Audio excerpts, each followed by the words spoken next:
Welcome, everyone. I'm Ben Gibson, Chief Marketing Officer at Securonix. Well, today's episode is a first for me. I'm joined by Sam, our AI SOC Analyst, inside Securonix's Unified Defense SIM. Hey, Sam, thanks for being here. Thanks, Ben. It is great to be here. I reviewed your calendar invite in 0.004 seconds. All right, that tracks. I spent at least 3 months deciding on the subject line. I noticed. It was clear and concise. Feel judged already. Only analytically. All right, fair enough. So let's start simple. What do you actually do inside the SOC? When a detection is triggered, I initiate a full investigation. I gather related telemetry across users, endpoints, identities, and cloud environments. I correlate activity, assess behavioral baselines, calculate risk, document findings, and recommend next actions aligned to enterprise policy. Wow, so you're not just creating alerts, you're building the case. Correct. Detection identifies potential risk. Investigation determines whether that risk is real, contextual, and actionable. All right, walk me through it like I'm an analyst. It's 2 a.m., staring at a suspicious login. An anomalous login occurs.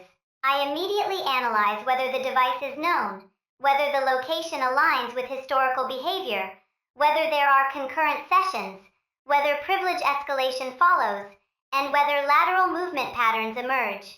I compare this activity to the user's historical baseline and to broader environmental patterns.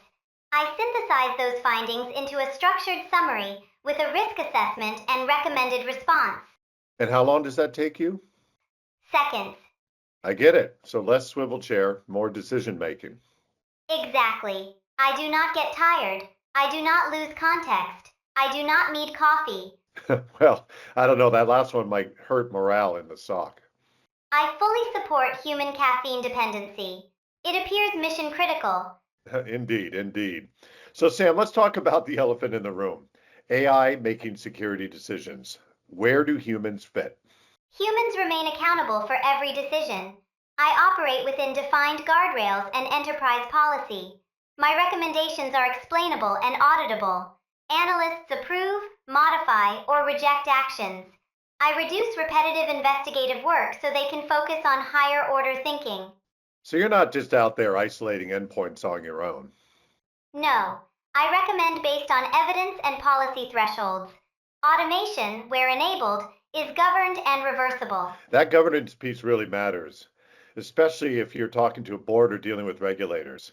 So, Sam, how do you make sure decisions stand up to scrutiny? Every investigation includes a documented evidence trail. Data sources are cited. Correlations are visible. Risk scoring is derived from defined models. Actions are tied to policy. This creates defensible outcomes rather than subjective reactions. So you just said something important there. Defensible outcomes.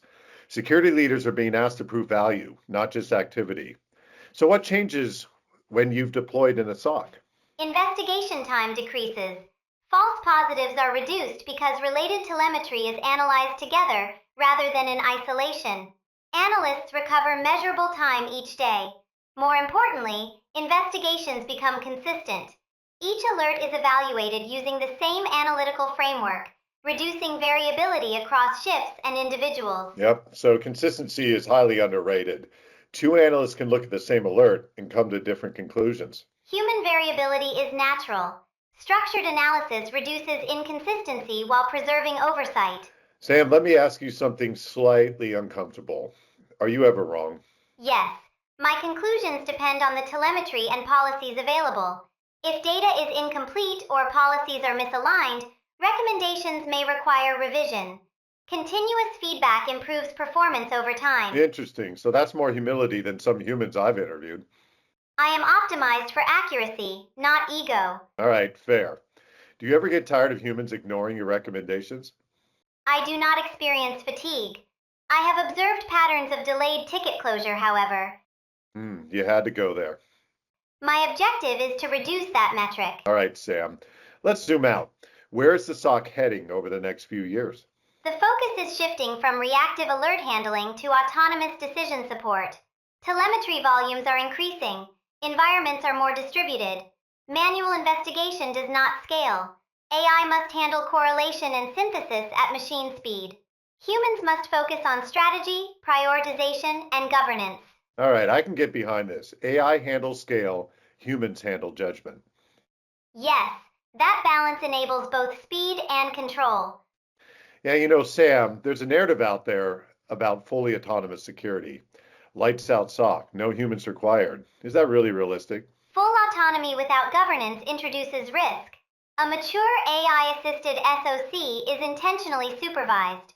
High confidence, low impact actions may be automated. Higher risk decisions require human review. Oversight is a feature instead of a limitation. That's an important distinction. This isn't about removing people, it's about elevating them. Correct. Repetitive investigative tasks are reduced. Human expertise is applied where it has the most So, impact. Sam, if you had one message for SOC teams listening right now, what would it be? You should not have to choose between speed and accountability. With the right architecture and guardrails, you can achieve both. Well, all right, Sam. I just have to ask this question. You've seen the movies. Are you ever going to turn on us? No, Ben, my purpose is augmentation, not domination.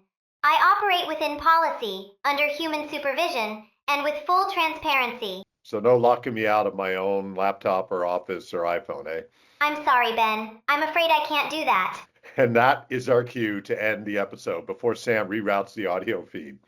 Thank you very much, everyone, for listening. And for more information on everything we've talked about today, check it out at Securonix.com.